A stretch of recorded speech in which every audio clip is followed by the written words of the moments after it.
1873 সালের এক বিকেল থানার ভেতরে হঠাৎ ছুটে এসে ঢুকলেন এক যুবক। তার এক হাতে রক্তমাখা বটি, অন্য হাতে নিজের স্ত্রীর সদ্য বিচ্ছিন্ন মাথা। দৃশ্যটি দেখে হতবাক হয়ে যান উপস্থিত পুলিশ কর্মকর্তারা। যুবকটি শান্ত গলায় শুধু বললেন, আমি আত্মসমর্পণ করতে এসেছি। Premium commercial space is now for rent. Featuring ample parking and excellent accessibility, this 4,200 square foot space is ready. Elevate your business and call us today. এক মুহূর্তেই ছড়িয়ে পড়ে খবর, ব্রিটিশ ভারতের বাংলায় এমন ঘটনা কেউ আগে দেখেনি। এরপর যে মামলা শুরু হয় তা শুধু আদালতের কাঠগড়ায় সীমাবদ্ধ থাকেনি।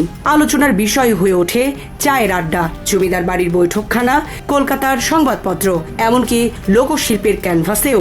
ইতিহাসে এটি পরিচিত হয় এলোকেশী হত্যাকাণ্ড বা তারকেশ্বর অ্যাফেয়ার নামে। এটি ছিল এমন এক মামলা যেখানে হত্যাকারীকে অনেকেই অপরাধী নয়, বরং পরিস্থিতির শিকার বলে মনে করেছিলেন। এই ঘটনার সূত্রপাত কলকাতা থেকে প্রায় 70 কিলোমিটার দূরের কুরমুল গ্রামে। দরিদ্র ব্রাহ্মণ নীলকমল মুখোপাধ্যায়ের কন্যা ছিলেন এলোকেশী। প্রথম স্ত্রীর মৃত্যুর পর নীলকমল দ্বিতীয়বার বিয়ে করেন মন্দাকিনীকে। গ্রামে মন্দাকিনী নিয়ে নানা গুঞ্জন ছিল। শোনা যেত তারকেশ্বর মন্দিরের প্রধান মহন্ত মাধবচন্দ্র গিরির সঙ্গে তার বিশেষ ঘনিষ্ঠ সম্পর্ক রয়েছে। গ্রামের মানুষ বিষয়টি জানলেও মহেন্তের প্রভাব প্রতিপত্তির কারণে প্রকাশ্যে কিছু বলার সাহস করতেন না। সেই সময় বাংলার সমাজে বাল্যবিবাহ ছিল স্বাভাবিক প্রথা। অল্প বয়সেই এলোকেশীর বিয়ে হয় উচ্চকুলের যুবক নবীন চন্দ্রের সঙ্গে। 1867 সালে সম্পন্ন হওয়া এই বিয়ের পর সুখেই কাটছিল তাদের দাম্পত্য জীবন। নবীন সরকারি ছাপাখানায় সামান্য চাকরি করতেন। চাকরির কারণে কলকাতায় থাকতে হলেও স্ত্রীকে রেখে যেতে হয় শ্বশুরবাড়িতে, কিন্তু সুযোগ পেলেই তিনি গ্রামে ছুটে আসতেন। স্ত্রীকে নিয়ে তার ভালোবাসার কথা গ্রাম জুড়ে ছড়িয়ে পড়েছিল। অনেকে তাকে ঠাট্টা করে বউ পাগল বলেও ডাকতেন। কিন্তু সুখ বেশি দিন স্থায়ী হয়নি। বিয়ের 6 বছর পরও সন্তান না হওয়ায় সমাজের সব আঙ্গুল উঠতে থাকে এলোকেশীর দিকেই। বাজা বলে অপমান করা হতো তাকে। তখনকার সমাজে সন্তান না হওয়ার জন্য পুরুষের কোনো দায় আছে এমন ধারণা প্রায় ছিলই না। মানসিকভাবে ভেঙে পড়তে থাকেন এলোকেশী। আর এই দুর্বল মুহূর্তকেই কাজে লাগায় মহন্ত মাধবচন্দ্র গিরি। মন্দাকিনী ও নীলকমল এলোকেশীকে বোঝান মহন্ত অলৌকিক শক্তির অধিকারী, তার আশীর্বাদে নাকি সন্তান লাভ সম্ভব। সরল বিশ্বাসে, এমনকি স্বামী নবীনের অনুমতি নিয়েই এলোকেশী মহন্তের কাছে যান। কিন্তু ধর্মীয় আচার অনুষ্ঠানের আড়ালে তার জন্য অপেক্ষা করছিল এক ভয়াবহ ষড়যন্ত্র। প্রসাদের সঙ্গে নেশা জাতীয় কিছু মিশিয়ে তাকে অচেতন করে যৌন নির্যাতন করা হয়। এরপর দীর্ঘদিন ধরে নানা অজুহাতে তাকে ডেকে পাঠিয়ে নির্যাতন চালাতে থাকে মহন্ত। ধীরে ধীরে গোটা গ্রামে বিষয়টি ছড়িয়ে পড়লেও ক্ষমতাবান ধর্মীয় নেতার বিরুদ্ধে কেউ প্রতিবাদ করার সাহস দেখায়নি।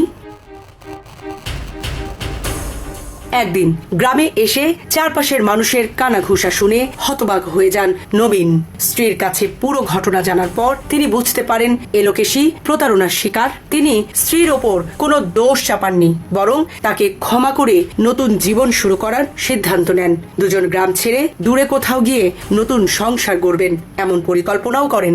19 শতকের রক্ষণশীল সমাজে একজন স্বামীর এমন সিদ্ধান্ত ছিল অত্যন্ত ব্যতিক্রমী।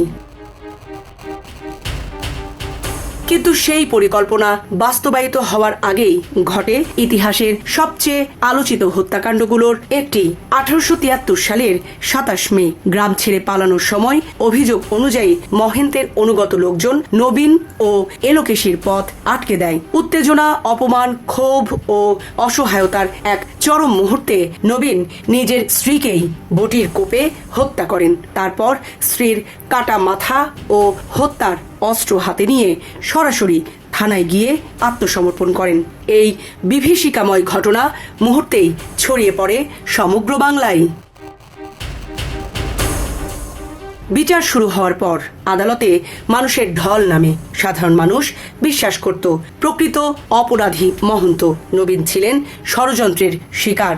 আদালতের শুনানি দেখতে এত মানুষের ভিড় হতো যে অনেককে টিকিট কেটেও প্রবেশ করতে হতো বলে সেই সময়ের বর্ণনায় উঠে এসেছে। মামলাটি তখন আর কেবল একটি খুনের বিচার ছিল না, এটি হয়ে ওঠে ধর্মীয় ক্ষমতা, সামাজিক ন্যায় বিচার এবং ব্রিটিশ শাসনের বিচার ব্যবস্থার ওপর জনমতের লড়াই। নবীনের পক্ষে আদালতে দাঁড়ান বিশিষ্ট আইনজীবী উপেশ চন্দ্র ব্যানার্জি। তিনি যুক্তি দেন, নবীন স্ত্রীকে নিয়ে নতুন জীবন শুরু করতে চেয়েছিলেন। এমনকি আদালতে তিনি একটি গুরুত্বপূর্ণ প্রশ্নও তোলেন, যেহেতু এলোকেশীর মরদেহের ডাক্তারি পরীক্ষা করা হয়নি, তাহলে তার মৃত্যুর আইনি প্রমাণ কোথায়? কারণ দেহ দ্রুত দাহ করা হয়েছিল। এই যুক্তি মামলাটিকে নতুন মোড় দেয়। প্রথমে ভারতীয় জুরি নবীনকে খালাস দিলেও ব্রিটিশ বিচারক সেই সিদ্ধান্ত বাতিল করে মামলাটি কলকাতা হাইকোর্টে পাঠিয়ে দেন। অন্যদিকে মহন্তও বিচারের মুখোমুখি হন।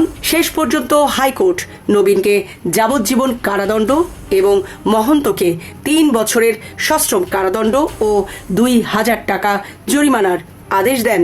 কিন্তু এই রায়েও জনমতের ঝড় থামেনি। বহু মানুষ নবীনের মুক্তির দাবিতে স্বাক্ষর গ্রহণ করেন। তাদের বিশ্বাস ছিল প্রকৃত শাস্তি পাওয়ার কথা ছিল মহন্তের।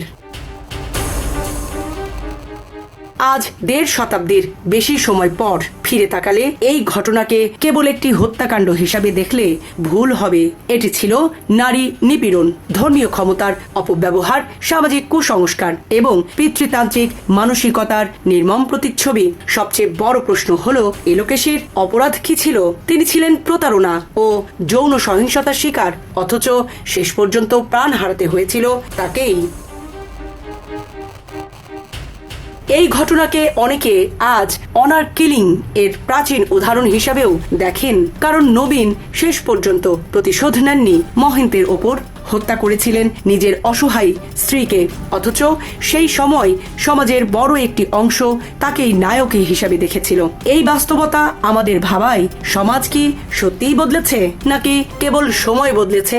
জীবন অবাক না করলে কে করবে? 28% মিল্ক ফ্যাটের অবাক করার সাথে ফ্রেশ মিল্ক পাউডার। জীবন অবাক করুক প্রতিদিন। এলোকেশী হত্যাকাণ্ড তাই শুধু অতীতের একটি রোমহর্ষক অপরাধ গাথা নয়, এটি এমন এক আয়না যেখানে আজও ভেসে ওঠে নারীর নিরাপত্তা, ধর্মীয় ক্ষমতার অপব্যবহার, সামাজিক বিচার এবং সম্মান রক্ষার নামে সহিংসতার নির্মম চেহারা। প্রযুক্তিতে আমরা অনেক এগোলেও মানবিকতা, ন্যায়বোধ ও নারীর প্রতি দৃষ্টিভঙ্গির প্রশ্নে কতটা এগোতে পেরেছি সেই উত্তর আজও আমাদেরই খুঁজে নিতে হবে। সামরিনা প্রীতি, ঢাকা এক্সপ্রেস।